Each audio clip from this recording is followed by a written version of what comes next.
सुना येती घरा या मालिकेच्या आजच्या भागामध्ये इथे आता पिहूचे वडील खूप जास्त चिडलेले असतात. ते म्हणतात, पिहू बाळा, अगं का या घरामध्ये लग्न करून आलीस? या माणसाने तुला भुरळ घातली ना, म्हणून तू फसलीस ना या लोकांना. तेव्हा पिहू म्हणते, बाबा प्लीज शांत व्हा. या लोकांनी मला का भुरळ घातली असेल? मगापासून तुम्ही काय नुसते भुरळ भुरळ म्हणताय? हे बघा, मी काही लहान नाही आता मला कुणीतरी भुरळ घालायला. हे बघा, माझं श्रीधरवरती मनापासून प्रेम आहे आणि त्याचंही माझ्यावरती प्रेम आहे. आणि हे काय आत्ताचं प्रेम नाही आहे. आम्ही कॉलेजपासून एकमेकांवरती जीवापाड प्रेम करतो आणि त्यामुळेच तर मी लग्न करून आली आहे ना. आणि जसं मी लग्न करून इथे आली आहे हे तुम्हाला माहिती नव्हतं ना, तसं या लोकांनासुद्धा माहिती नव्हतं. त्यांनासुद्धा असाच धक्का बसला होता, कळतंय तुम्हाला. पण त्यांनी राग आल्यानंतरसुद्धा इथे आता मला घराबाहेर ठेवलं नाही, तर सुनेच्या मानाने माप ओलांडून मला घरामध्ये सुद्धा घेतले. तेव्हा त्याचे वडील म्हणतात, अगं पण तेच तर ना, तीच तर भुरळ घातली आहे ना तुला, म्हणून तर या घरामध्ये तू लग्न करून आलीस. ह्या अशा खानदानामध्ये अगं यांची लायकी तरी आहे का आपल्यासमोर उभं राहण्याची? अगं या घरामध्ये तू लग्न करून आली आहेस हे जर लोकांना कळलं तर लोक शेण घालतील ना तोंडामध्ये. ती म्हणते, माझ्या तोंडामध्ये शेण का घालतील? मी तर या घरची सून झाली आहे ना, छान असं लग्न करून आली आहे. त्याचा विचार तुम्ही करा बाबा. तुम्ही नाही नाही ते उगाचच बोलू नका. अहो आता लग्न झालं आहे तुमच्या मुलीचं या खानदानामध्ये, तेव्हा तुम्ही या घराचा आणि या घरातल्यांचा रिस्पेक्ट करा. तो म्हणतो, कसला आदर आणि कसला रिस्पेक्ट? अगं या माणसांची लायकी तरी आहे का? काय बोलतेस तू प्रियंका? अगं तुला हाच मुलगा भेटला का लग्न करायला? मला हे अजिबात पटलेलं नाही आहे. अगं यांचा मुलगासुद्धा यांच्यासारखाच असेल. अगं याची लायकी तरी आहे का माझ्यासमोर उभं राहण्याची? यांना नाही कूल ना काय? तेव्हा इथे प्रियंका म्हणते, पप्पा आता बास करा हो. हे बघा, आता मी या घरची सून आहे. या घराचा आणि या घरातल्यांचा अपमान केलेला आता मी नाही सहन करणार. ही माणसं कशी आहेत ते मला माहिती आहे. एवढी वर्ष मी श्रीधरला ओळखते. तेव्हा इथे तिचे वडील म्हणत असतात, प्रियंका तू या माणसांमुळे तुझ्या वडिलांबरोबर वाद घालतेस? ती म्हणते, हो पप्पा, कारण तुम्ही आल्यापासून फक्त त्यांचा अपमान करताय. ते योग्य आहे का? ते योग्य नाही आहे पप्पा. तेव्हा इथे लगेच पद्मा बोलायला सुरुवात करते, बघताय ना तुम्ही हिम्मतराव. अहो तुमच्या मुलीची कशी हिंमत झाली ती तुमच्याबरोबर वाद घालण्याची. म्हणजे या घरामध्ये ती आलीसुद्धा नाही तर तुमच्याबरोबर वाद घालायला लागली. अहो याचाच अर्थ या शिवनाथने कशी भुरळ घातली ती बघा तिच्यावरती. यांना सवयच आहे ना अशी कामं करायची. इथे काहीतरी जादूटोणा करायचा आणि खानदानी मुलींना आपल्या बाजूने करायचं, हेच तर जमतं त्यांना. अहो तुमच्यासुद्धा एकुलत्या एक पोरीला बघा कसं तुमच्यापासून दूर केलं आहे.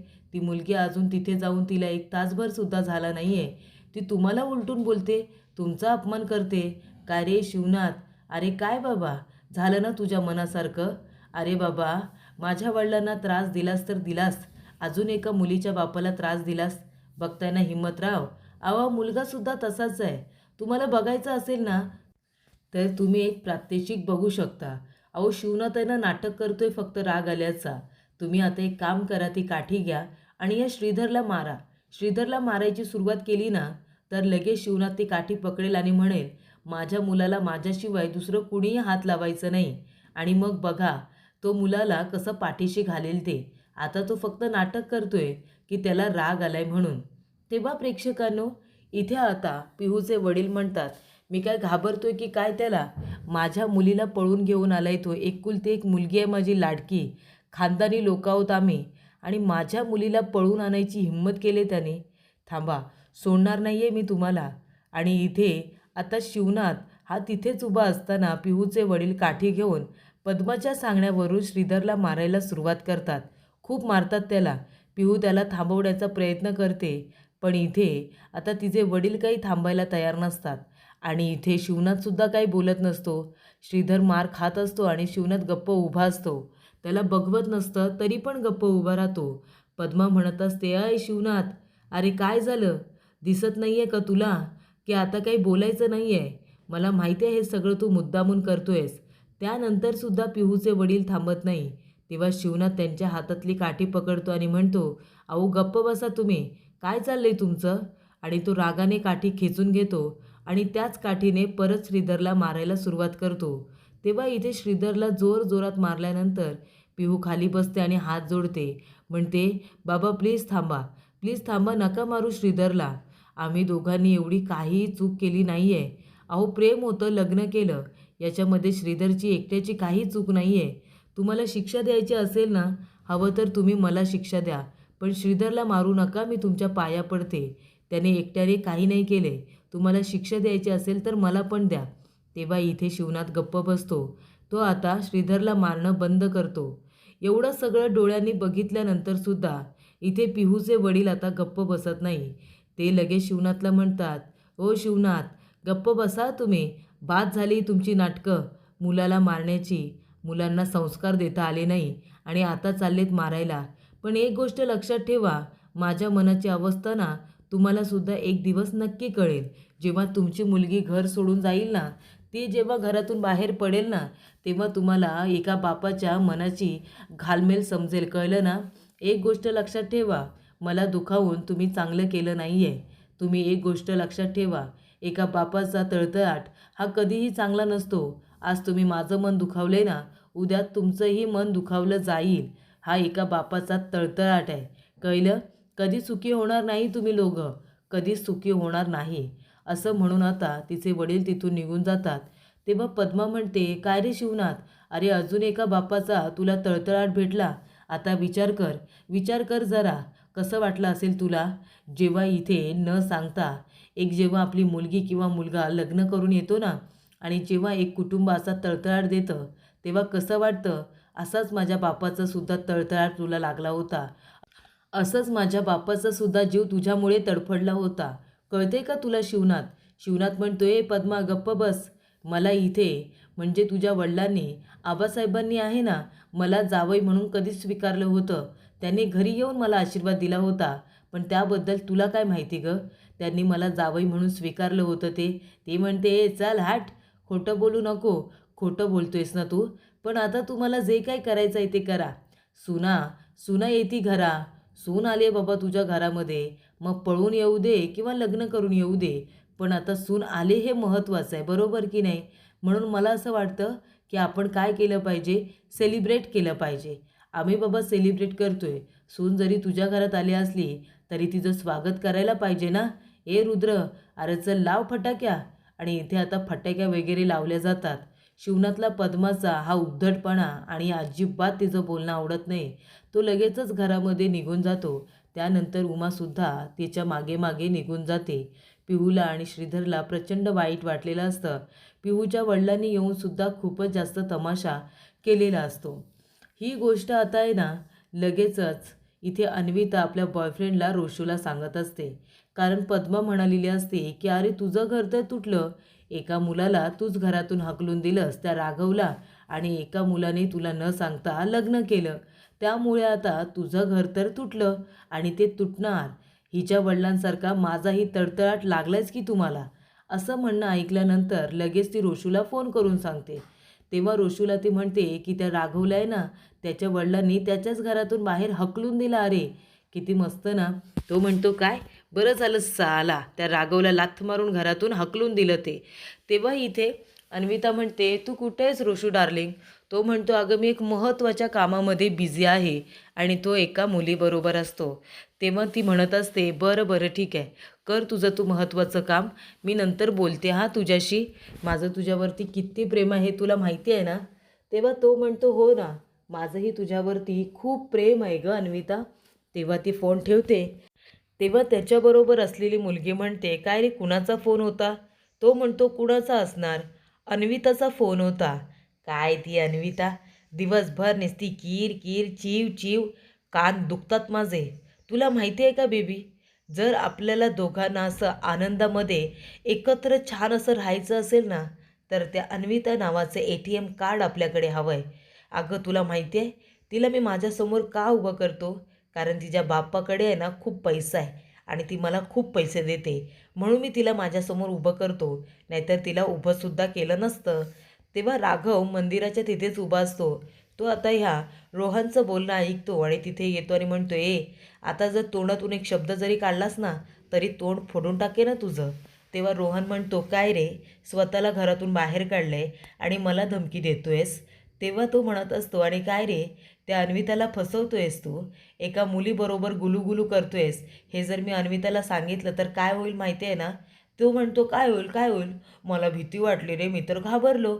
जा जा जाऊन सांग त्या अन्विताला, जा ना, कुणाची वाट बघतोयस? आणि काय रे राघव, तू अन्विताला जाऊन सगळं खरं खरं सांगशील, आणि अन्विता डार्लिंग तुझ्या बोलण्यावरती विश्वास ठेवेल का? अजिबात ठेवणार नाही. तुला तर माहिती आहे, एवढे वेळा प्रयत्न केलेस तरीसुद्धा ऐकलं का तिने तुझं? नाही ना? तेव्हा राघव आता जोरदार त्याच्या थोबाडी देतो. तो सुद्धा राघवला मारतो. दोघांची आता भांडणं होतात. तेव्हा इथे आता माणसं जमा होतात. ती माणसं म्हणतात, अरे अरे, काय चाललंय काय तुझं? का तुम्ही एकमेकांना मारताय? तेव्हा ती जी मुलगी आहे ना, नीच मुलगी, ती म्हणते की हा जो मुलगा आहे ना, तो माझी छेड काढत होता.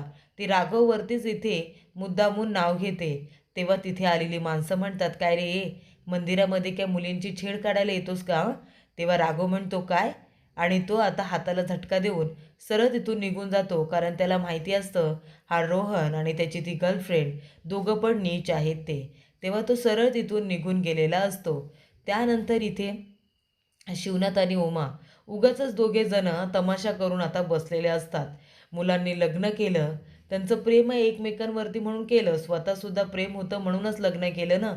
तर मुलांना इथे आता शब्दात पकडून ठेवलं होतं आणि त्यांनी लग्न केलंय तर दुःख करत दोघे जण बसलेत. शिवनाथ म्हणतो, कुठे कमी पडलो मी, कुठे कमी पडलो? मुलांवरती जीवापाड प्रेम केलं, त्यांना सगळं काही मिळावं म्हणून काबड कष्ट केले, एवढं झटलो त्यांच्यासाठी, पण शेवटीला मुलांनी काय केलं उमा? आपल्याला फसवलं, आपल्याला न सांगता लग्न केलं. अरे काय झालं मग केलं तर? इतका तमाशा करायची खरं तर काहीच गरज नव्हती. पण इथे आता शिवनाथने ही गोष्ट खूपच मनाला लावून घेतलेली असते. मग तुमच्याबरोबर त्या पद्माने काय चुकीचं केलं? अजून राग धरून ठेवलं आहे तुमच्यावरती का? तर तिला न सांगता, तिला काहीही न सांगता फसवून लग्न केलं म्हणूनच ना. मग आता तुमच्या मुलांनी जर ते केलं तर तुम्हीसुद्धा तीच चुकी करताय. तुम्ही पण त्यांच्याशी बोलत नाही, त्यांना सांगितलं आम्हाला हाक मारायची नाही वगैरे. तेव्हा शिवनाथ म्हणतो, बाप काय असतो ते मला माहिती नसतानासुद्धा मी इथे चांगला बाप कसा होईल याकडे लक्ष दिलं. तेव्हा इथे बाप कसा असतो, कसा दिसतो मला काहीच माहिती नव्हतं. पण मी ठरवलं होतं, माझ्या मुलांसाठी मी चांगला बाप बनणार. मी त्यांच्यावरती प्रेम केलं, पण त्यांना मी धाकात पण ठेवलं.